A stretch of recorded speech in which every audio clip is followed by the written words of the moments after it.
working on the El Camino today. This is my wife's car. This is the way the box showed up. Giant holes in the side of it and everything. And it's missing the clevis. So I'm hoping the clevis has got the same thread pattern as the brake booster that came. And I'm going to take it all apart in the inside there. And we're going to see if that clevis will actually work. The stock one will actually work. And then we're going to try to put a brake booster on and make this a little bit better. It should help on the car. Alright, wish me luck. Alright, I got the pin out of that brake pedal and went through there. And this is the same thread, so it may not be that big a deal. I reuse the stock one. And I'm going to pull the master cylinder forward now and get all that apart. And then see if I can slide this in behind it. And then put the master cylinder back on. Hopefully I don't have to mess with any brake lines at all. Alright, so I took those two bolts out. And I've pulled that master cylinder forward on the loops. So, and I got pulled the boot off there, and I got the old rod for that master cylinder out. And it looks like I'm going to have to use the longer. They send a longer and a smaller rod, so it looks like I'll have to use the longer rod instead of the shorter one. It goes in this. See the shorter one in there? So I got to pull that shorter one out and put this longer one in. And then we're going to put that up in there now and bolt it on and get the master cylinder, the seat on here. Alright, so those bottom two bolts have nuts on them. They got to come off too. And I've got this pulled out far enough now. None of the brake lines are broken. So I'll be able to not have to bleed anything or nothing. And I'm going to put that on there and get back behind there and get the bolts on, which is going to suck. I got a ratchet wrench. So, and I got a cloth. I got this blanket, real soft blanket, down over the fender so I can lean on it.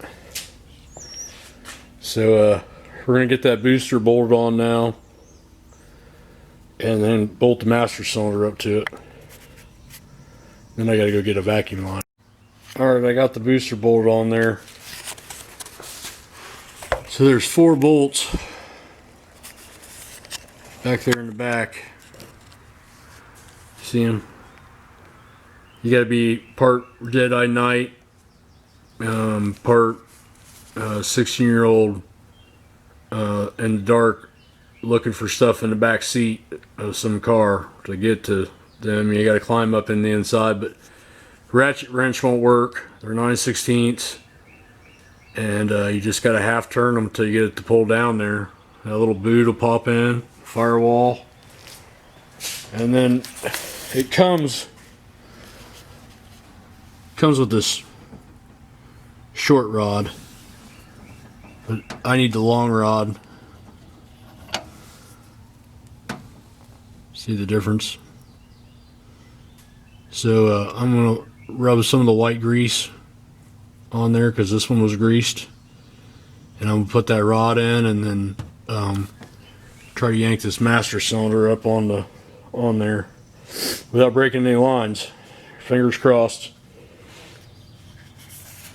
Alright, so I very easily slowly extended the coils out, and I got it bolted on there.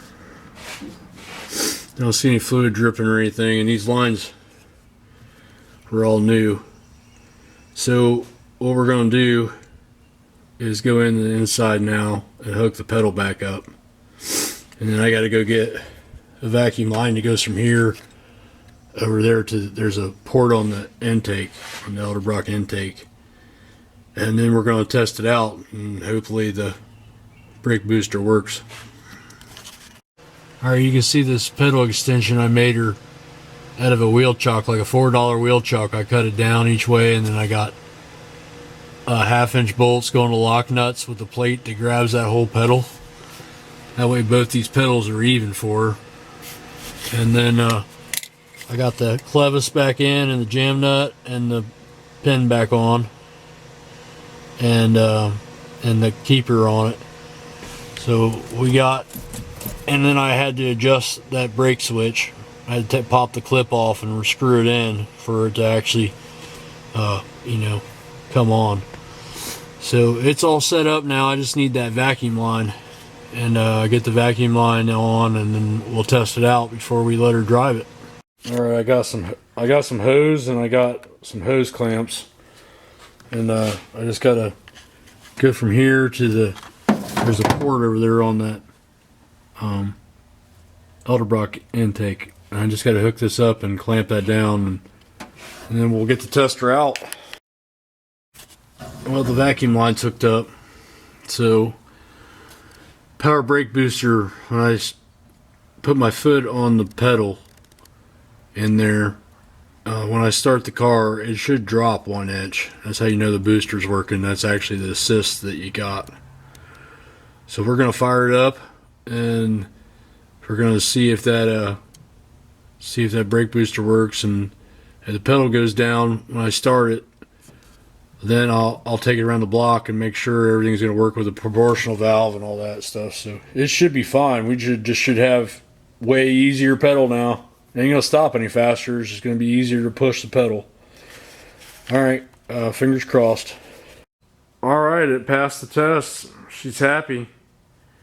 You know, pedal should be, you know, that 40%, 35-40% easier, and it doesn't lock up like the front or the rear or do any weird stuff like that, and you can slam it, and so she's and you know, you barely, a little bit more than like a toe push, but you know, you touch it with your toe and just a little bit more, and you got brakes. So she's not really working hard now to stop. So all right, if you like this kind of stuff, check back in.